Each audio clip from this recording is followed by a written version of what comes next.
ने पिछले लेक्चर में कंपैरेटर्स के बारे में डिस्कस किया था, जो कि mechanical, pneumatic, electrical, electronics comparators के बारे में डिस्कस किए थे। इसके मेन पार्ट्स कौन कौन से होते हैं, वर्किंग प्रिंसिपल क्या है, इसके कंस्ट्रक्शन कैसे होते हैं, एडवांटेज क्या है, डिसएडवांटेज क्या है और इसका उपयोग कहाँ कहाँ किया जाता है। So in this lecture I am discussing about a very important topic for mechanical engineering, which is known as limit fit tolerance. So let us start with discussion. So सबसे पहले हम लोग जानेंगे कि लिमिट फिट और tolerance की आवश्यकता हमें क्यों पड़ती है, यानी नीड क्या है लिमिट फिट टॉलरेंस का। जैसा कि हमें पता है कि कोई भी प्रोसेस उसमें हमेशा नेचुरल या आर्टिफिशियल वेरिएशन होता है, यानी जब हम कोई भी प्रोडक्ट को डेवलप करते हैं या मैन्युफैक्चरिंग करते हैं तो हर पार्ट जो मैन्युफैक्चर्ड हुआ है उसमें कुछ ना कुछ वेरिएशन आता है। सो इस वेरिएशन को ख़त्म करने के लिए हमें लिमिट और टॉलरेंस की आवश्यकता पड़ती है। सो हम लिमिट के बारे में डिस्कस करते हैं। सो two extreme permissible size of a part between which the actual size is connected are called limit। तो जैसा कि हम जान रहे हैं मैक्सिमम और मिनिमम साइज जिसके अंदर जो कंपोनेंट का एक्चुअल साइज है वह लाई कर सकता है उसे हम लिमिट कहते हैं। जैसा कि हम जानते हैं लिमिट दो प्रकार के होते हैं, एक अपर लिमिट, दूसरा लोअर लिमिट। अपर लिमिट को हम लोग मैक्सिमम लिमिट भी के नाम से जानते हैं और लोअर लिमिट को हम लोग मिनिमम लिमिट के बारे में जानते हैं। अब हम फिट के बारे में जानेंगे। सो जब हम असेंबली करते हैं तो हमें पार्ट्स को जोड़ना पड़ता है। जैसा कि हम लोगों ने थर्ड सेमेस्टर के मैकेनिकल इंजीनियरिंग ड्राइंग में असेंबली चैप्टर में ड्राइंग बनाए थे, जिसमें कि एक स्क्रू जैक का असेंबली हम लोगों ने डिस्कस किया था। उसके हम लोगों ने डिफरेंट पार्ट्स को बनाकर और एक साथ फिर उसके बॉडी में रखा तो हम उसे फिट किए। तो इसी को जब असेंबली को यानी कि प्रॉपर ढंग से फिट करना ही, हम प्रॉपर ढंग से एक बॉडी के अंदर सभी कंपोनेंट्स को फिट करना ही हमारा फिट कहलाता है।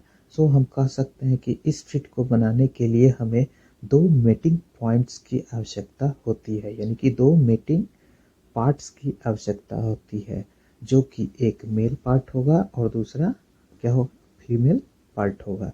सो मेल पार्ट को हम शाफ्ट कह सकते हैं और फीमेल पार्ट को हम होल कह सकते हैं। सो जब हम इन दोनों के बीच किसी भी पार्ट को असेंबल करते हैं तो हम इसे फिट कहते हैं।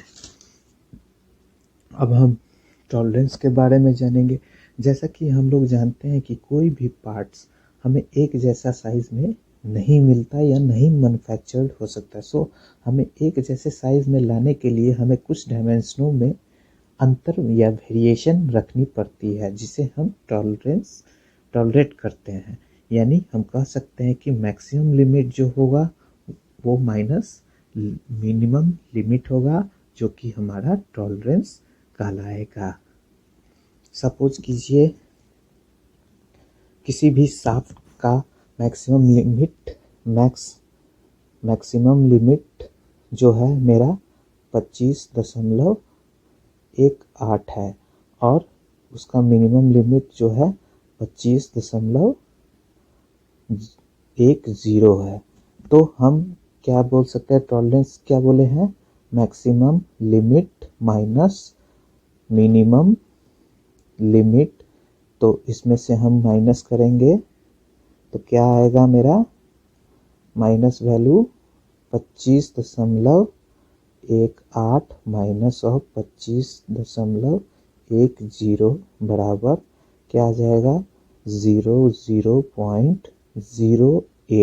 तो ये 0.08 जो आया ये मेरा टॉलरेंस वैल्यू आ गया, यानी कि किसी भी कंपोनेंट में ये इतना टॉलरेंस रखा जा सकता है। सो अब हम लोग लिमिट सिस्टम के टर्मिनोलॉजी के बारे में डिस्कस करेंगे, जैसा कि इस स्लाइड में, या इसके टर्म्स के बारे में डिस्कस करेंगे। जैसा कि इस स्लाइड में एक होल और एक शाफ्ट को दिखाया गया है। तो सबसे पहले हम लोग जानेंगे इसके कुछ टर्म्स हैं जो कि नॉमिनल साइज कहलाते हैं। तो नॉमिनल साइज क्या है? तो यह एक प्रकार का साइज है जिसमें कि किसी भी प्रोडक्ट को यह आइडेंटिफाई किया जाता है कि यह कितना का है, यानी कि यह एक न्यूमेरिक वैल्यू होता है। जैसे कि सपोज कीजिए हमें एक पाइप को खरीदना हो, तो पाइप को जाएंगे कहीं भी, किसी भी शॉप पे जाए, हार्डवेयर के शॉप पे जाएंगे, तो हम लोग कहेंगे जो हमें एक पाइप चाहिए, तो हमें शॉपकीपर क्या पूछेगा हमसे, जो कितना का पाइप चाहिए, कितना डायमीटर का पाइप चाहिए, या कितना इंच का पाइप चाहिए, कितना लंबा चाहिए। तो उसके आइडेंटिफिकेशन यानी कि नॉमिनल साइज जो होगा वो न्यूमेरिक वैल्यू होगा। जैसे 1 इंच का हो चाहिए, हाफ इंच का चाहिए, 10 इंच का चाहिए। तो ये जो मेरा रहा न्यूमेरिक वैल्यू, ये मेरा क्या कहलाया, नॉमिनल साइज कहलाया। ओके, अब दूसरा टर्म आता है बेसिक साइज। तो बेसिक साइज क्या है? यह जो है एक जॉब का स्पेसिफिकेशन है जो कि बताता है कि वह जॉब किस साइज का है, और वह यह लिमिट्स के वेरिएशन को डिटरमाइन करता है और बताता है कि यह होल और शाफ्ट के लिए सेम है या नहीं। ओके, अब हम लोग नेक्स्ट टॉपिक आते हैं, जीरो लाइन। जो लाइन बेसिक साइज को रिप्रेजेंट करेगी वह हमें जीरो लाइन कहलाएगा। जैसा कि स्लाइड के फिगर में बताया गया है, यहाँ डॉटेड लाइन से हम लोग देख सकते हैं कि बेसिक साइज और जीरो लाइन को शो किया गया है। यहाँ ये रहा, देखिए ये बेसिक साइज जो कि ये डॉटेड लाइन शो किया जा रहा है। ओके, अब हम लोग नेक्स्ट पॉइंट आते हैं, होल। तो होल क्या है?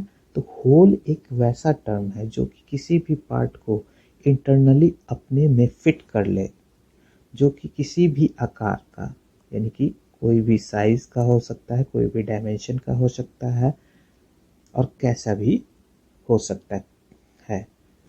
अब हम लोग जानेंगे अगला नेक्स्ट टर्म जो शाफ्ट है। तो वैसा टर्म जो कि किसी भी एक्सटर्नल फीचर्स को पार्ट्स के लिए डिज़ाइन किया जाए और वह जो है किसी भी होल में आसानी से फिट हो जाए, जो कि किसी भी साइज में होगा, डायमेंशन में भी हो सकता है और स्ट्रक्चर भी हो सकता है। ओके, अब हम लोग डेविएशन के बारे में जानते हैं। तो डेविएशन जो है यह एक, जब हम एक्चुअल साइज में से बेसिक साइज को घटाएंगे तो हमें डेविएशन मिलेगा, यानी कि यह जो है algebraic difference of actual size of the job and basic size of the job है। यानी कि हम कह सकते हैं डेविएशन बराबर क्या होगा, मेरा actual size minus basic size होगा, यानी कि measured dimension minus theoretical dimension.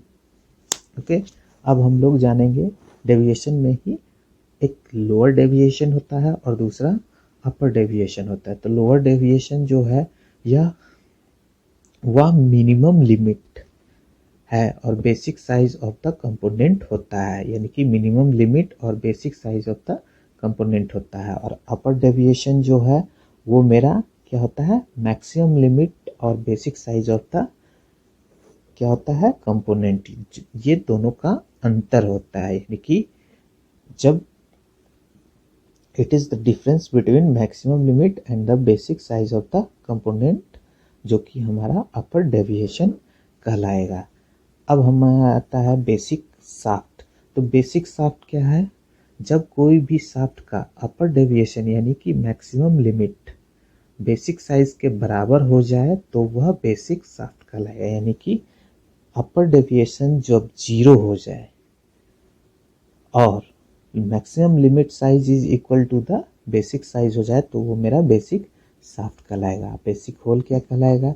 तो जस्ट इसी का रिवर्स हो जाएगा। जैसे कि लोअर डेविएशन जब मेरा 0 हो जाएगा उस होल का, जब लोअर डेविएशन 0 हो जाएगा और मिनिमम लिमिट साइज जो होगा वो किसके बराबर हो जाएगा, बेसिक साइज के, तो वो मेरा बेसिक होल होगा। अब जैसा कि हम लोग टॉलरेंस के बारे में पीछे ही डिस्कस कर चुके हैं क्या, तो यह maximum limit minus minimum limit होता है किसका, तो एक होल या शाफ्ट के लिए। तो अब हम इसके कुछ टाइप्स जानते हैं। तो इसके जो टाइप्स हैं ये 3 भागों में बेसिकली बांटा गया है। फर्स्ट है क्लियरेंस फिट, दूसरा है इंटरफेरेंस फिट और तीसरा है ट्रांजिएंट फिट। तो जैसा कि हम इस स्लाइड में देख रहे हैं, तीनों फिट के बारे में हमें शो किया गया है। तीनों फिट के बारे में डिस्कस फिगर के माध्यम से किया गया है।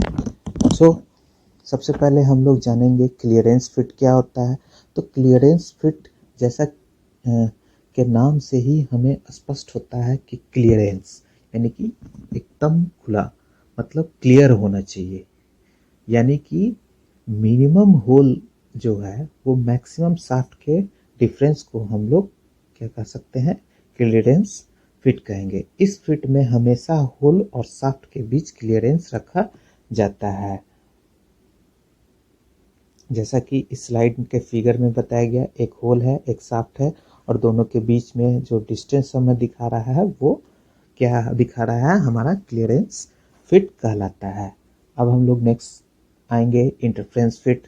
तो इस प्रकार के फिट में हमेशा इंटरफेरेंस का मतलब कि आपसी सतह पे चिपकना यानी कि इंटरफेरेंस, यह fit algebraic difference between the maximum hole and minimum shaft होता है। इस फिट में tolerance zone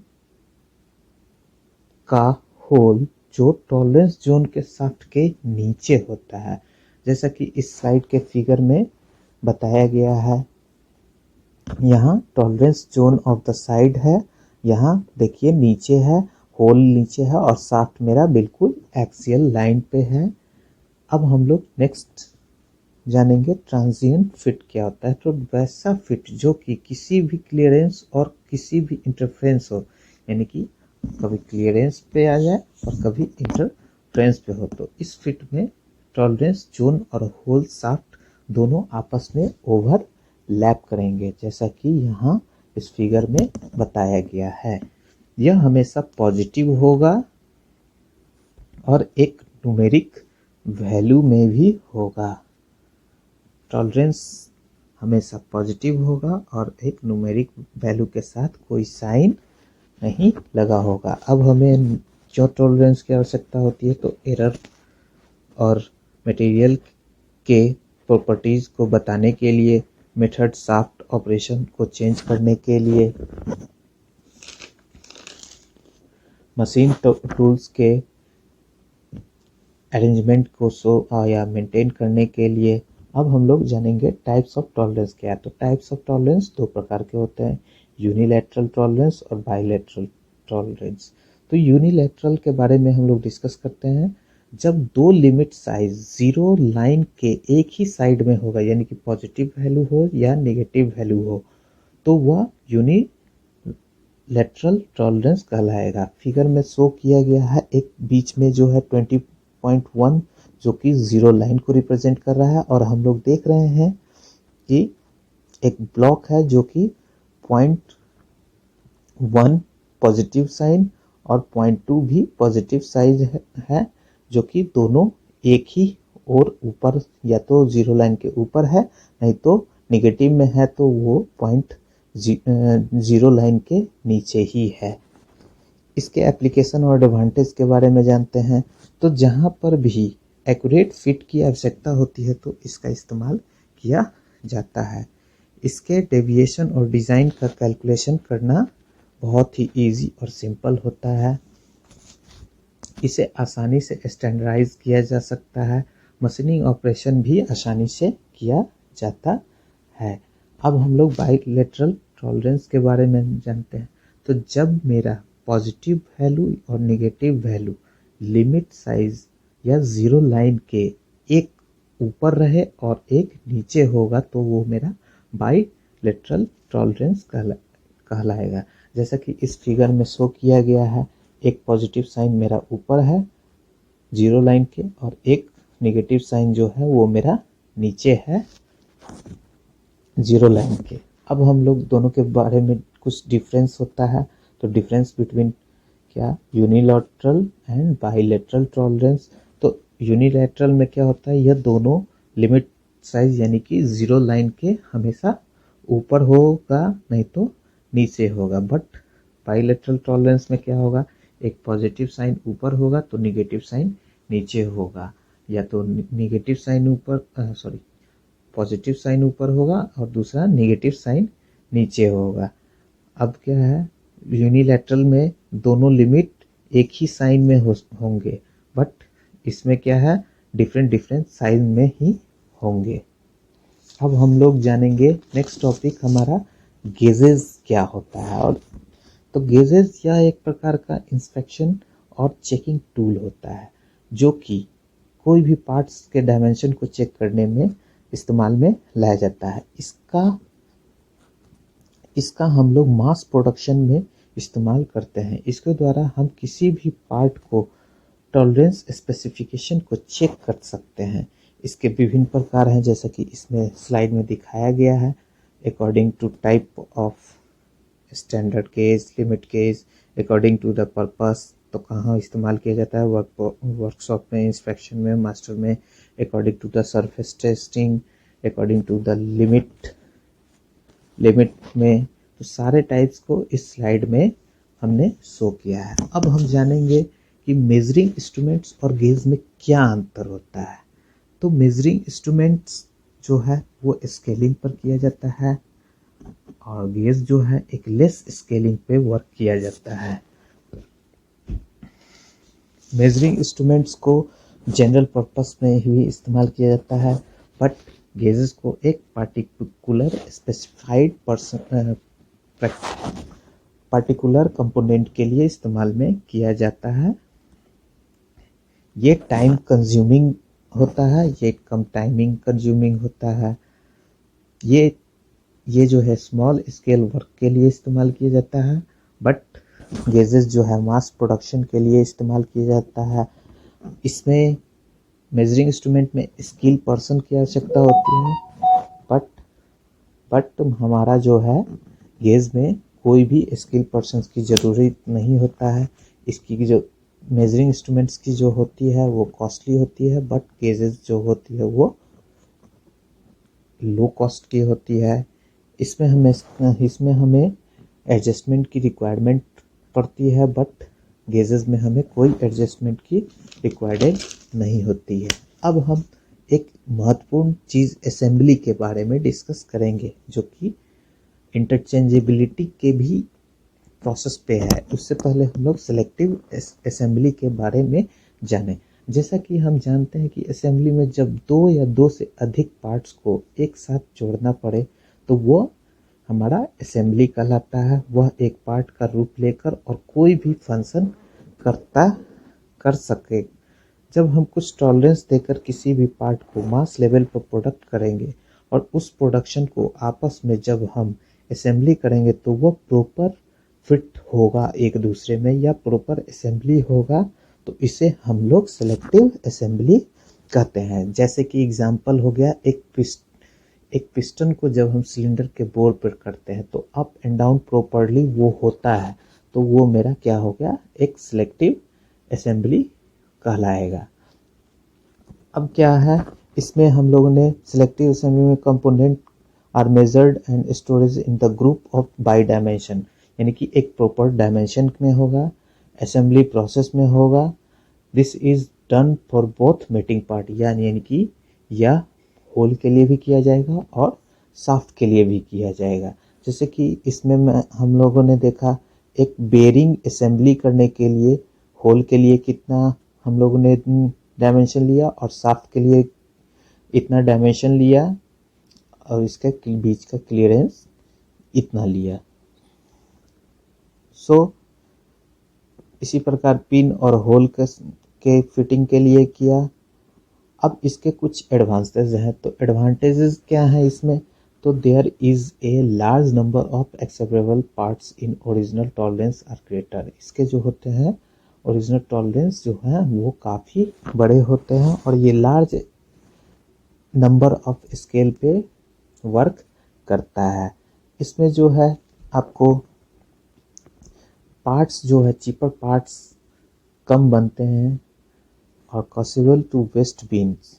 selective assembly are better, more accurate assembly of the part by ensuring closeness tolerance between meeting part, यानी कि दो meeting parts के बीच जो है हमारा टॉलरेंस जो है और प्रॉपर असेंबली होने के कारण ये सिलेक्टिव असेंबली सबसे ज़्यादा इस्तेमाल में लाया जाता है।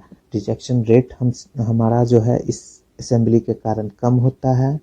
अब लिमिटेशन क्या है इसके, तो असेंबली जो है कभी भी ये एक कंपोनेंट दूसरे कंपोनेंट में फेल हो सकता है।